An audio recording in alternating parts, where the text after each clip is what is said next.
আসসালামু আলাইকুম।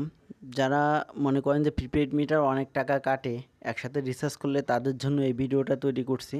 তো স্ক্রিনে দেখতে পাচ্ছেন একটা প্রিপেইড মিটার, এটার ব্যালেন্স হচ্ছে ৩৩ টাকা ৭০ পয়সা মাইনাসে আছে, অর্থাৎ অনেক দিন এই মিটার এটা দীর্ঘদিন টাকা রিচার্জ করে না। এর সিকোয়েন্স নাম্বার আছে হচ্ছে ২৩ এবং এটাই চেক করবে এখন লাস্ট রিচার্জ, মানে লাস্টে কত টাকা রিচার্জ করছে বা কত তারিখে। লাস্ট রিচার্জ ডেট হচ্ছে ২২/১১/২৮, অর্থাৎ ২৮শে নভেম্বর ২০২২ সালে টাকা রিচার্জ করছে এই মিটারটিতে। তো আমরা এখন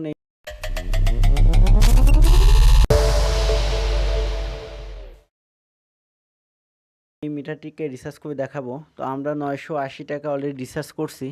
এখন রিচার্জ করলে আপনি একটু লক্ষ্য করে দেখেন যে ডিমান্ড চার্জ কাটছে হচ্ছে ২৮০ টাকা এবং মিটার চার্জ কাটছে হচ্ছে ১৬০ টাকা এবং ব্যাট কাটছে ৪৬ টাকা ৬৭ পয়সা এবং এনার্জি কস্ট পেয়েছে ৫০০ টাকা ৯৯ পয়সা।